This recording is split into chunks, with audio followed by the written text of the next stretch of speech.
1976, the Soviet Union. Dr. George Rodonaia was hit by a car and pronounced dead at the scene. His body lay in a morgue for 3 days, cold, lifeless, left without medical care. But when the pathologist made his first incision, the body responded. George was still alive, and he came back with a story to tell.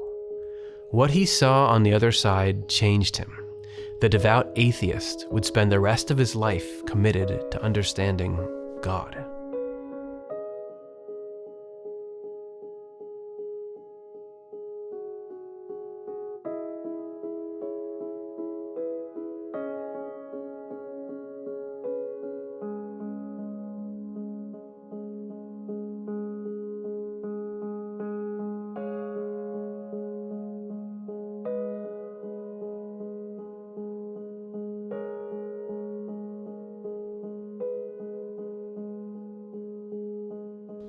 Dr. Rodonaia was a Soviet research neurologist, born in Georgia when it was part of the USSR. He was openly critical of the Soviet government and had no interest in spiritual matters. He had no belief in the soul or in God. He was a scientist. As a psychiatrist, as a neuropathologist, for me, God never existed. I never believed in God. I never believed in Bible. I never thought about God or Bible or divinity. After a violent encounter with death, Rodonaia saw things he couldn't imagine. They changed everything that he thought he knew.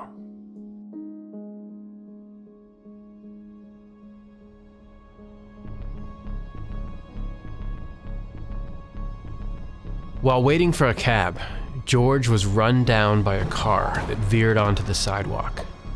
He was run over twice. This was no accident.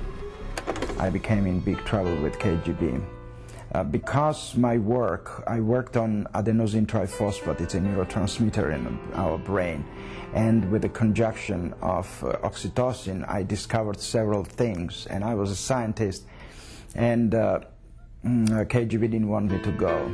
So that's why they decided to kill me. That's how I got into another dimension of my life. I was standing on the sidewalk, ready to depart to New York, waiting for a cab, when a car ran on the sidewalk and hit me. I flew 10 meters and I fell and then ran. The car runs over me. He was rushed to the hospital, but they were too late. Rescue efforts failed.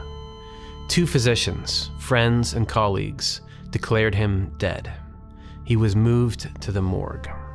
His body appeared lifeless, but his consciousness somehow remained. And in that state, Rodonaia was not alone.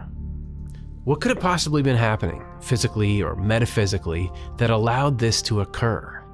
To explore that question, we turn to the extensive recorded spiritual experiences of the scientist and inventor Emanuel Swedenborg. Over 3 decades, Swedenborg mapped out the overarching structure of spiritual reality, a framework that may help us interpret experiences like Rodonaia's. Our life in the world is barely like a moment compared to our life after death, which is eternal.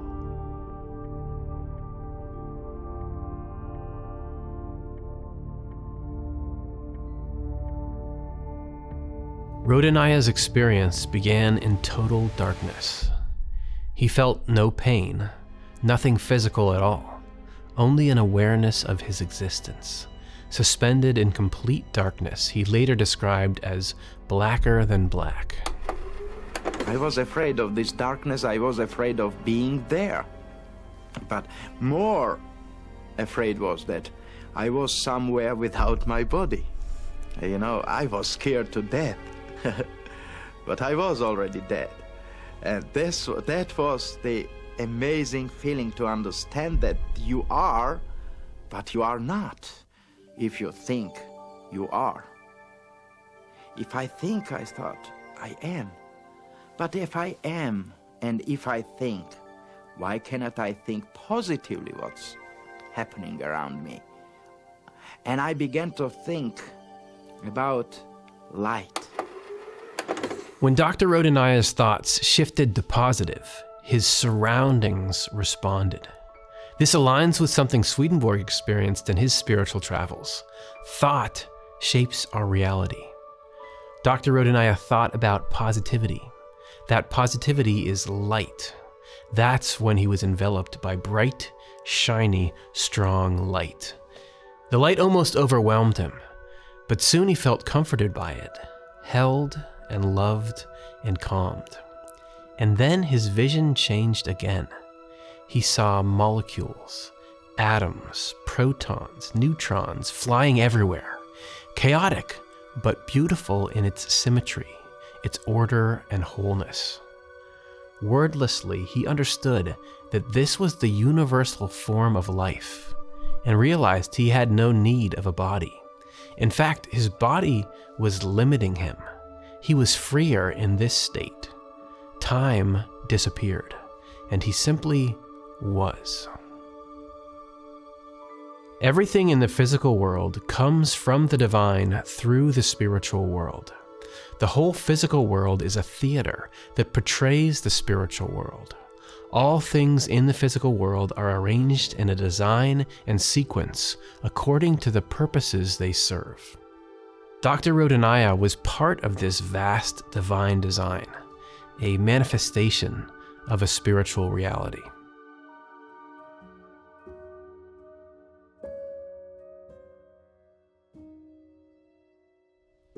From there, Rodonaia entered what many NDE survivors call a life review. He was watching his life in a totally immersive movie, one where time did not exist, where past and present collided, and where he knew what everyone he interacted with was thinking and feeling.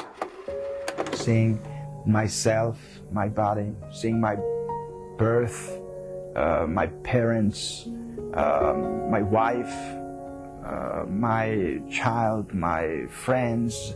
I saw their thoughts. I saw what they were thinking, how their thought moved from one to another dimension. It was incredible experience. I saw all my life, but it's in that dimension which cannot be described. This was holographical view of being inside of your life, and then being as a viewer, participating the play of theater which happening there. But it is you, and you know that you are this. Swedenborg claimed that nothing we experience is ever lost, that every thought and intention is preserved within us. I saw some books with writing in them like earthly writing. They had come from the memories of people who had written them, that not a single word was missing that had been in the book they had written in the world. All the least details could be retrieved from the memory of someone else, even things the person had forgotten in the world. The details of what we have thought, intended, said, and done, even what we have heard and seen, are inscribed on our inner or spiritual memory. There is no way to erase anything there, since everything is written at once on our spirit itself. Rodonaia felt no judgment as he watched his life. He felt peaceful. He felt a sense of wholeness with the universe, an incredible sense of love and belonging. And then, suddenly, agonizing pain. Someone was slicing into his stomach.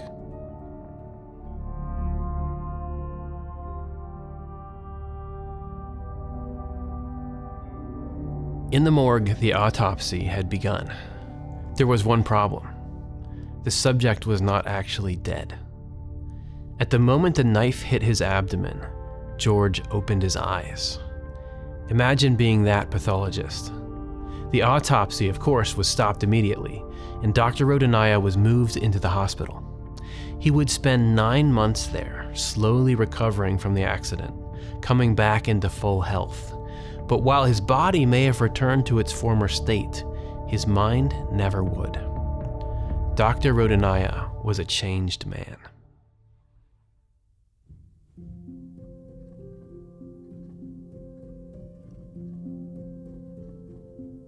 Dr. George Rodonaia was an atheist when the car hit him. He came away transformed. And he didn't just adopt new beliefs, he rebuilt his whole life around them. But he insisted he did not have all the answers. Many people have asked me what I believe in, how my NDE changed my life. All I can say is that I now believe in the God of the universe. God, I believe, is even more than the light, because God is also darkness. God is everything that exists, everything, and that is beyond our ability to comprehend it all. So I don't believe in any one religion's idea of what God is or is not. It is all the same God, and that God showed me that the universe in which we live is a beautiful and marvelous mystery that is connected together forever and for always. He said what matters most is love, how we love others, and how deeply we engage with life.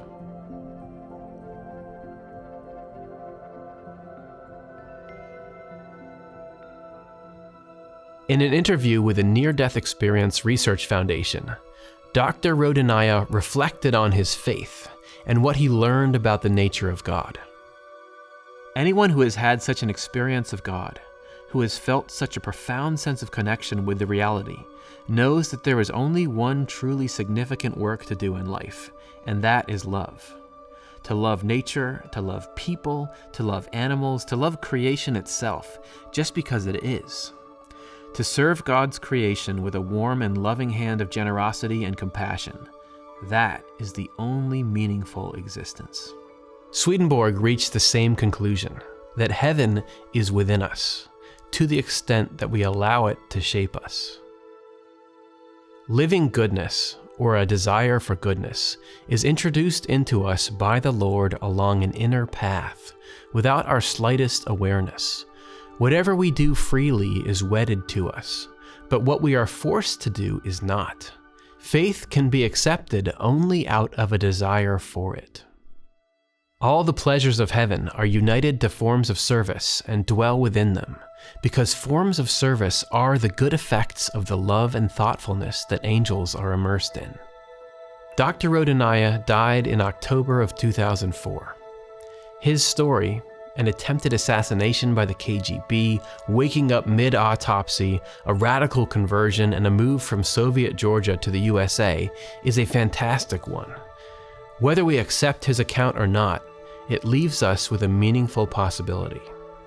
The world we wake up to after death may simply reflect who we've become. And that means who we are now truly matters. Hey, hope you enjoyed that episode of the NDE Files. This show is produced by the not-for-profit Swedenborg Foundation, and we can only do this programming because of donations from people like you. If you want to support us in doing this work, click the link in the description. And if you're not in a position where you can support financially right now, no worries, you can help us just by liking this video, subscribing, and telling your friends. And if you're not in a position where you have any friends right now, I want to be your friend.